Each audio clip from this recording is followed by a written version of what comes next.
What up, everybody? It's Dion. I'm joined by Tariq, one half, a hoodie, and the headband.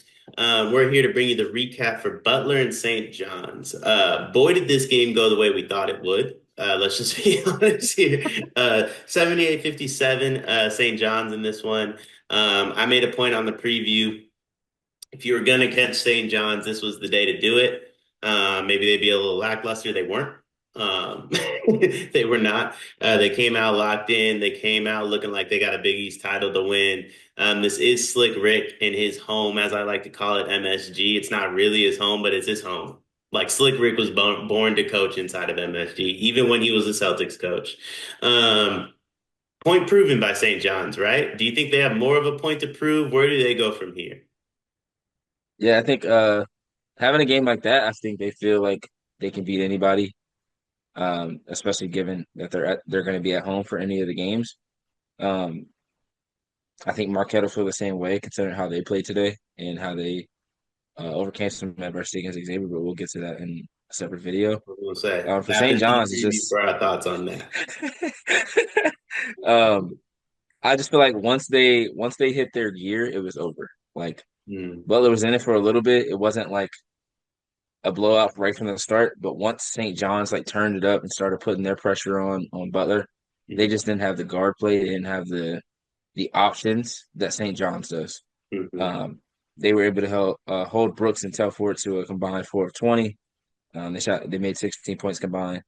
And then Aaron Scott and Kadari Richmond gave them 15 apiece. Kadari Richmond damn near had another triple double. I think he had like 15, 9, and 8, something like that. And then RJ Lewis, I mean, the definition of elite. Um, Literally, I mean, he can do everything on the floor. He can shoot a three ball. He can get to the rim.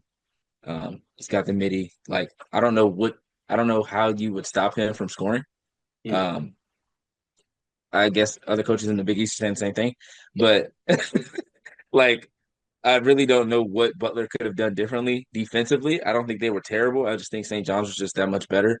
And then Butler shot 34% from the field, 30% from three, and then had 15 turnovers.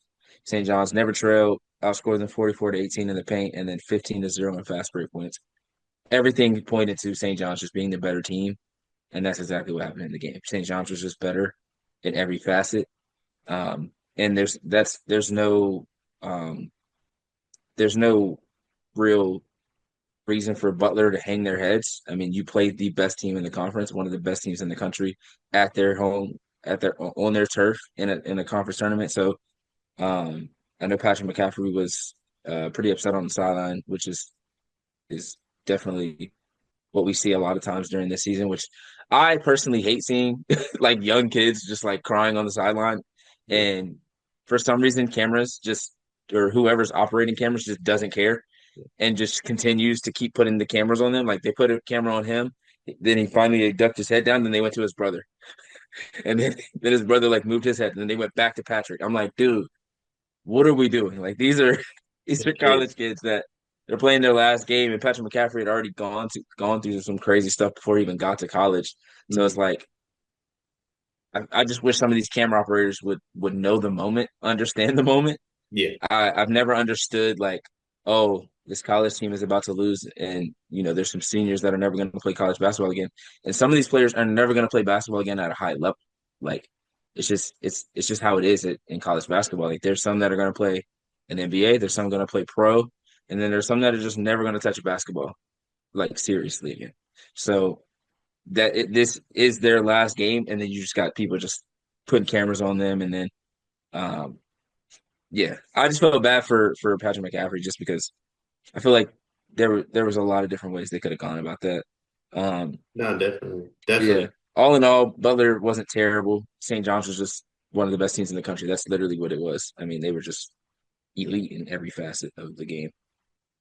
Yeah, I mean that's essentially what it boiled down to, right? St. John's was just a much better team. It is what it is.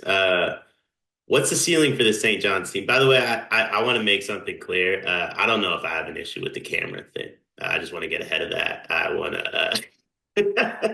It's a part of the I moment. had a feeling.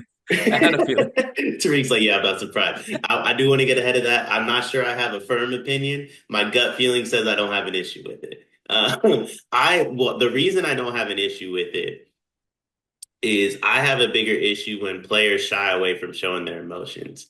Um, your emotions are your true, genuine self. I did a short this morning with Cart on Coleman Hawkins, Hmm. and how he was crying post game yesterday.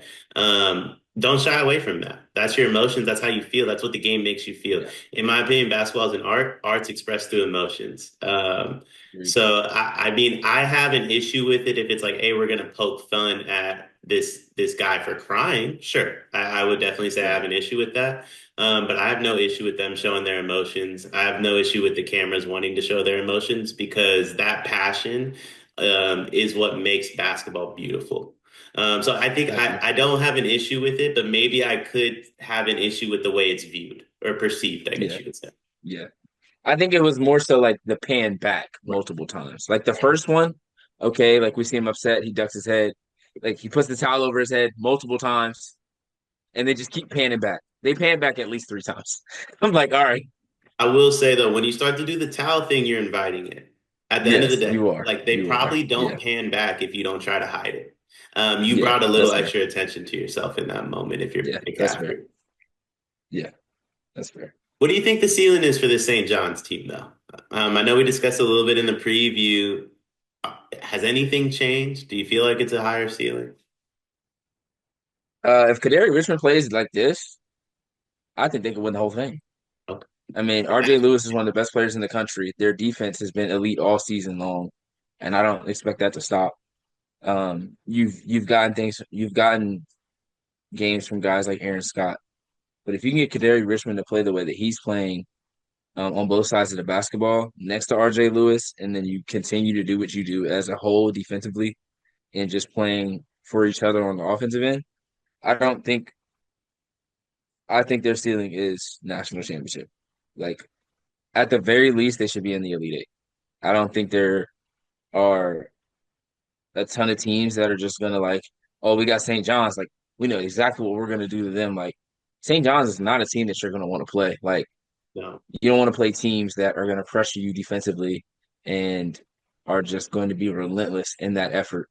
Um, so I when you have guard play, it helps you a lot. So that's why I think Kadari Richmond is the key. I think you know what you're gonna get from RJ Lewis. But if you can get Kadari Richmond to play the way he's been playing, um, I don't think he needs to have like get a triple double every game. But if he's flirting with like 16, 8, 9, something like that each game, I think that gives them a really good chance of beating almost anybody in the country. Okay. Yeah, the national championship's a bit stronger than I would go. I got to be honest. But at the same time, dogs, that's Slick Rick we're talking about. Like, once he gets to the Elite Eight, you're telling me Rick Pitino got 3 games? Right, right. I And you think I never trust know, him. like it's March, you never know who they're gonna end up playing in that. It could be an 11 seed, it could be a 12 seed. So like if they're playing a seeding that they weren't necessarily scouting to play, it may be an easier route than we're thinking. Like we don't know what the tournament outlook is yet, but we've seen over the past couple of years when San Diego States of the world get to the Final Four, if they can get to the Final Four, you never know who's going to be a Cinderella, who's going to make a run, and then St. John's may have to play them. Now, obviously, that Cinderella can knock them out because they're on a roll, but that could be their that could be their route instead of having to beat all the top seeds that they're going to have to try to get to the Elite Eight. Facts. Just that's just March. You just never know. They could end up playing every high seed. Hey, Just struggling. They the could lose thing second round. You never the, know. the thing about St. John's is like I do agree with you from the standpoint of it feels like they match up with anybody, right? It definitely feels like they don't have to go into it being concerned about whoever they're going to play. So they get a high seed, they get a low seed. I think St. John's is trusting themselves against anybody, and I think that matters in March because there's a lot of teams that are like, oh, we want to play the high seeds, right? Because we're good off Duke. Rick Pitino's like, Right. come outside, Duke. I Right. mean, granted, Cooper Flag got hurt, so maybe it's not the I was same. gonna say they're definitely saying that now. Yeah, definitely. Maybe everybody's saying it now, but like even healthy Duke, Rick Pitino's like, come outside. I got something for you. And I think that mentality is different, especially in March. Where does Butler go from here? Because I got 2 words for him. I suck. I suck. That's all I got. Honestly, I don't know. Just keep building. Honestly, I couldn't tell you a ton about Butler. I'm gonna be completely honest. Um, ML would be able to tell me a lot more, and then I would just tell you what he said. Um, but honestly, just keep doing what you're doing. I don't think um, anything. I don't think this season is an indictment in any way. They finished at 14 and 19. Um, let's see, what is their? Oh, they don't even. I mean, they've got a good bit of young players on their team. They only have one, two, three seniors, it looks like. So if you're able to bring back, hold on, it's got like two teams put together. Why is Butler and Xavier's roster on the same thing? I'm like, they don't have Ryan Conwell. So this is Right. a little mixed up. So Transfer portal area, you're probably not bringing too many people back. Joe Tipton had a comment today that said no one's safe. Portal begins on the 24th. 11 days. I suck, damn. Butler. I suck. For Tariq, I'm Dion. We'll be back with every preview and recap for the Big East tournament.